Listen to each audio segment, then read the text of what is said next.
Hi, my name is Riley Gaines. I'm a recent graduate from the University of Kentucky, where I was on the women's swim team. I proudly finished my career as a 12-time NCAA All-American, a 5-time SEC champion. I am one of the fastest 200 butterflyers of all time.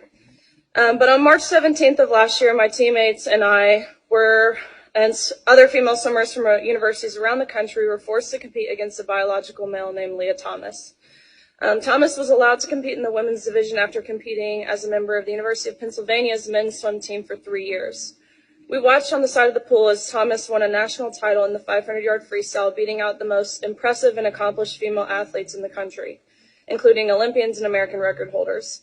Whereas just the year before, Thomas at best was ranking in the 400s in the men's category. The next day, Thomas and I raced in the 200 freestyle, which ended up in a tie. We went the exact same time down to the 100th of a second. Having only one trophy, the NCAA told me that I would go home empty-handed and this trophy would go to Thomas. And when I questioned this, the NCAA told me that Thomas had to hold it for photo purposes. I was shocked. I felt betrayed and belittled, reduced to a photo op. But my feelings didn't matter. What mattered to the NCAA were the feelings of a biological male. In 1972, Congress enacted Title IX to end unjust sex discrimination in all aspects of education, including college athletics. But by allowing Thomas to displace female athletes in the pool and on the podium, the NCAA intentionally and explicitly discriminated on the basis of sex.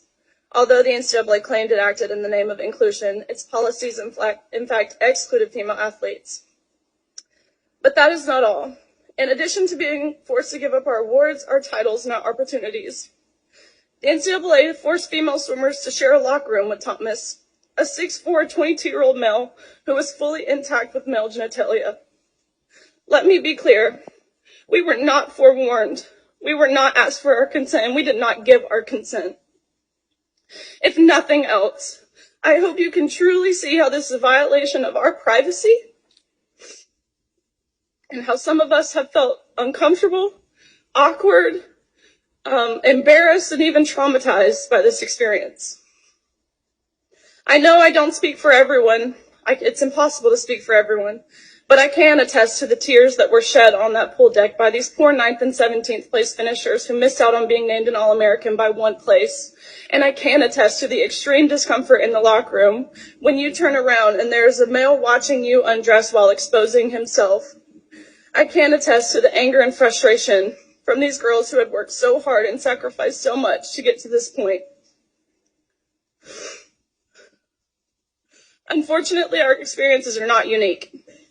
The number of female athletes who have been denied opportunities, again, traumatized or hurt by policies that claim to be promoting inclusion, is growing at an alarming rate around this country. It's simply unacceptable, and the integrity of women's sports is lost. Thank you, ma'am. Thanks so much.